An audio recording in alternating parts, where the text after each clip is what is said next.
If you've ever thought to yourself, man, how do these professionals manage to edit boring photos into masterpieces but just sliding a few simple sliders in Lightroom? Well, then you managed to come to the right place, my friend. You see, for the last 10 years or so, I've been editing photos on a consistent basis, and in this video right here, I want to share with you 10 editing secrets that you might not know about that the professionals use all the time. And by the way, the last one, it's an absolute game changer. Alright, so the first tip is this, my friends. Let's say we are working with a moody photo, like you can see right here, and we want to make it a little bit more moody and bring out that fog and moodiness that is so beautiful when you're working with photos like this. Now, what I would do, I would first think, okay, the mood is coming in here, or the fog is coming in here, and I want to enhance that. So I click mask, I go plus, and we add a linear gradient filter, and I drag it down. Something like this here. Now it's up to you how much you want to take it over the subject, but in my case we can do it something like this here. All right. Now what I would like to do is, if I go down here, I take down the dehaze. It makes this misty effect, but can't do too much because that was like a little bit too obvious. But we take it down ever so slightly, then down with the clarity to soften it up.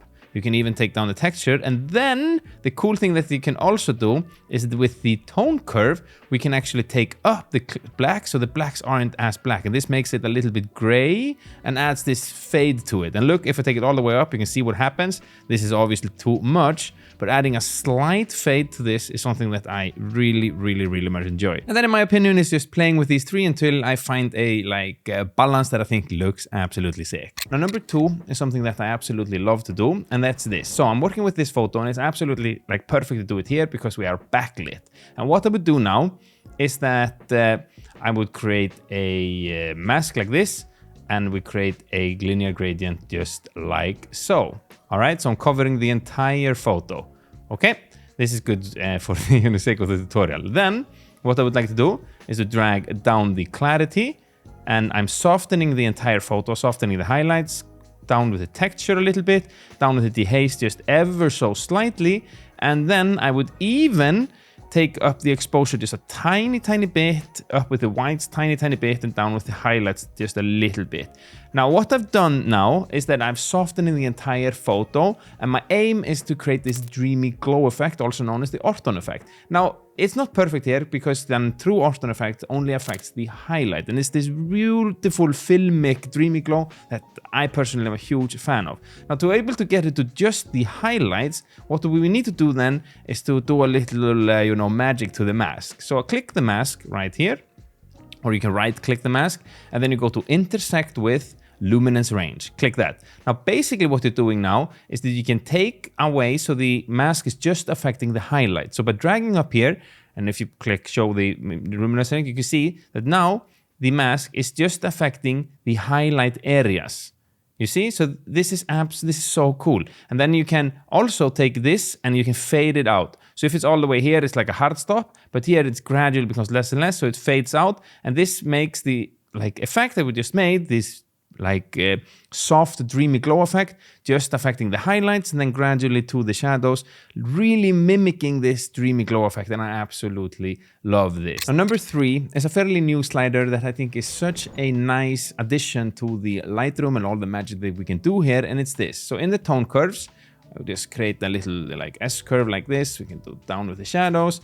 Then we can take up the highlights, making a big contrast. Now, usually when you do this, you will see that you get a lot of contrast, but also the colors, you get a lot of punch in the colors, and they become really saturated, especially the orange colors that you can see right here. So the new slider that I'm talking about is down here, and this refined saturation. So basically, you can now play with the saturation as well in combination with the tone curve. So if you drag it all the way down, you can see that the photo isn't as saturated. So the contrast that you're making with tone curve isn't affecting the saturation as much, which I think is a beautiful addition, because now we have just more control when it comes to making our beautiful masterpieces that we're trying to do. So number four is something that speeds up my work process tremendously, and that is this here. So I'm working with this photo, and I click mask, I click plus, and sky. Now this is not the tip, although this AI sky mask is pretty sick because it also speeds up my workflow. But what I want to do is that I want to select the entire foreground. Usually, in the past, I would just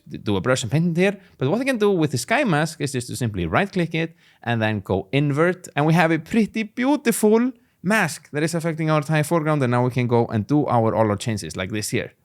It's too much, but you get what I'm, saying. So number 5 also has to do with the sky mask, but it's about making it a lot better. So here, for instance, when you click plus and click the sky mask, Lightroom creates a perfect mask around your sky. However, it makes really harsh edges, which can kind of be a little bit, it's not really like maybe the reality would be. If you do the changes right now, you can see that there's a hard edge here. So what I would like to do is that with the sky mask, I right click, I go intersect with, and then linear gradient. And then I just do a gradient from the top down to the bottom like this. So it makes a little bit softer and a smoother transition from the foreground than usually I'm photographing mountains. So it's not as harsh of a transition here to the sky mask, which is something that I personally like a whole lot. Now, tip number 6 is honestly like something that is almost too good to share. And when I learned this technique, it took my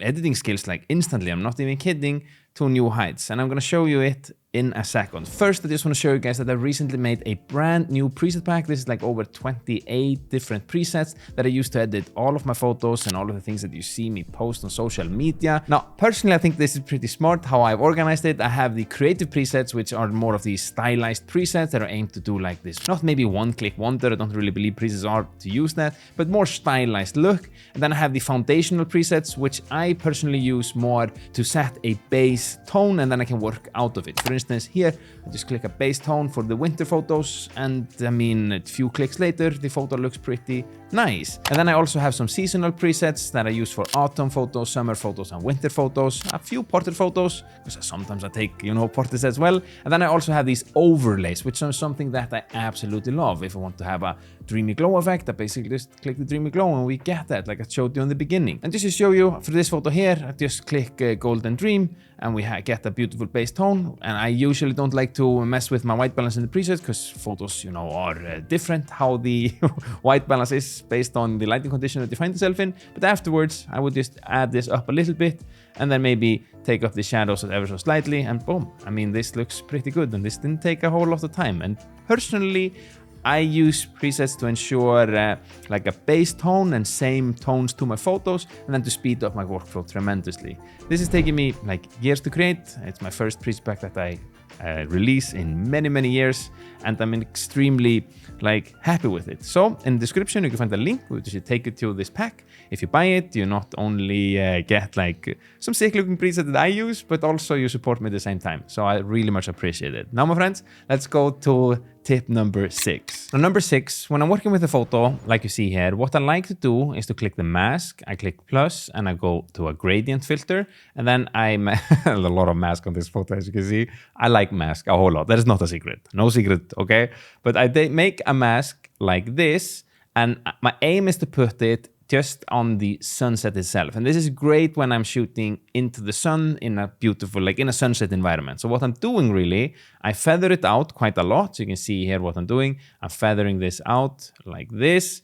And then we have this mask that is kind of just here. And we can feather it out all the way. What I'm doing now is that I want to enhance the sunlight and make it prettier. And how I do that is that I go down here, and first, what I can do is to do a temperature slider to take it up. So this just basically makes to the orange, we get the little bit more orange tones to the sunset.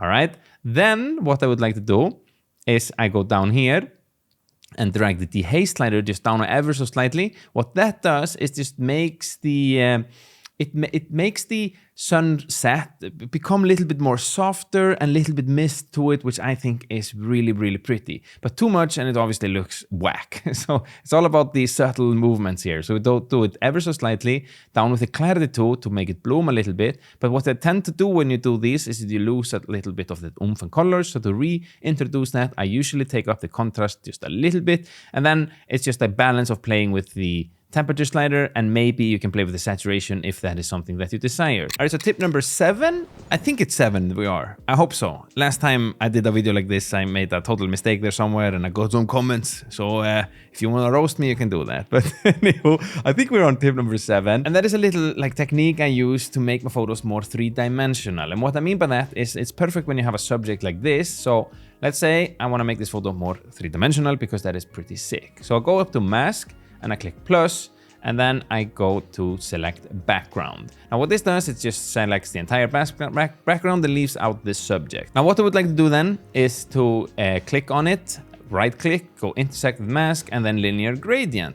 And then we can just drag it up like this. Now this is so cool because it just leaves out the, and we press H to see the here, because it just leaves out the subject while we can like take it over it like this. Now in a perfect world, the mask wouldn't be affecting the foreground here. I would probably go click the plus and then paint on there. But for the sake of the tutorial, we're gonna pretend that it's just the bird that is not affected, okay? So what I would do now with the foreground, I would like take down the exposure like this, take it down something like this here to darken it, something like this here. I think is pretty cool. And then we do another one, plus click background.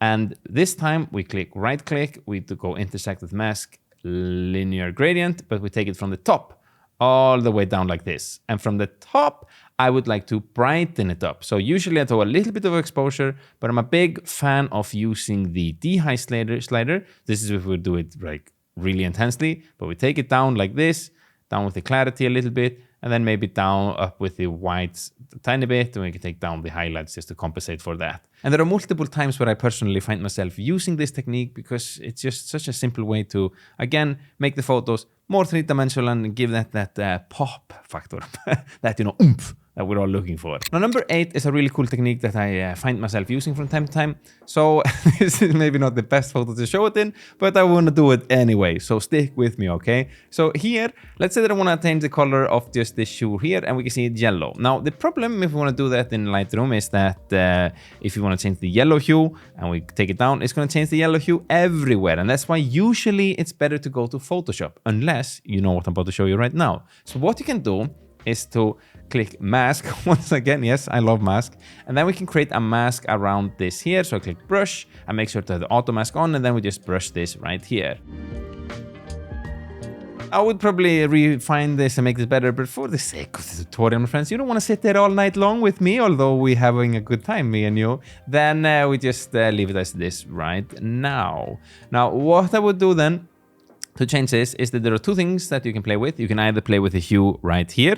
So here you're changing the hue all together. Or if you click point color, click this pen, click on it. And now you are just changing the hue of the yellow on the mask, all right? Which is pretty damn cool because you don't only change the hue, you can also change the saturation. So move it to the side, change the hue, move it down, change the saturation. And here you also can change the luminance. So it's just like using a HDR slider, but on a localized place. And this you can do anywhere that you want, my friend. The, you know, the world or the Lightroom is your oyster. All right, so tip number 9 is so cool. It's such a sick, honestly, this is just a hack. This is a hack. The other things has been like tips. What I'm about to show you now is a hack. So when you're like photographing, you often have dust on your, you know, sensor dust. And no, I'm not just going to show you the regular boring way on how to remove sensor dust. I'm going to show you the cool way on how to do it. So if you go here to the spot tool, this is basically a spot removal tool, and you can just click on anything and Lightroom is going to remove that, which is pretty damn sick. But the problem is you might not see all of the dusts. So what do? My friends, you can go down to here to visualize spots, click it, and now you can see all of the dust really easily. If you have lens dust in the sky, it's super easy to see it because now you can click on it. Here you can see all of these like ugly spots that I have here, and it makes it really easy to now go and remove them because I can see them much easier. And then you can like refine how like much you want to see it. Take it down here, and now you can... I know, my friends, maybe you're not excited about Lightroom as me, but for like me in my world, I saw this first time and my mind was just like...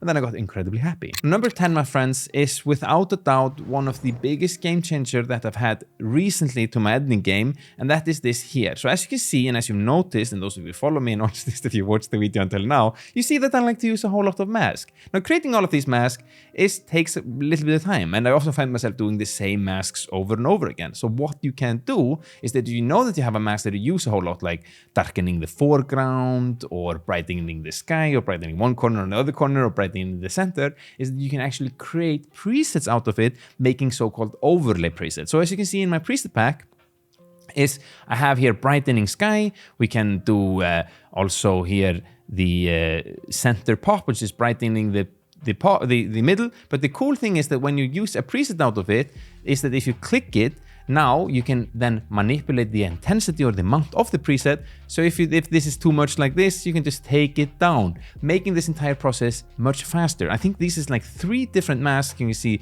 it's this mask, and this mask that are a part of the center pop. So I made 3 masks in a single, click. So cool. We want to make the foreground darken the foreground. Just click here and then you can do the amount. So the way that you create this is basically you make the mask that you think are cool and you want to save as a preset, and then you go up to the presets, click the plus sign, create preset, and then you just click whatever mask that you want to have included in this preset. Make sure to take away all of the other things here and just have the mask, and then you name the preset, and then there you go. A cool little tip too is that I would actually go on this here and I would right click it and rename and name it whatever it is. It's just a nice little organization tip to keep everything a little bit more organized, which is like when you're a creative like me, it's good to have that. And if you, and yes, I'm talking to you, my friend, want to take your editing skills to the very next level, then next you need to watch this video right here, because this simple editing technique will take your Lightroom skills or improve your Lightroom skills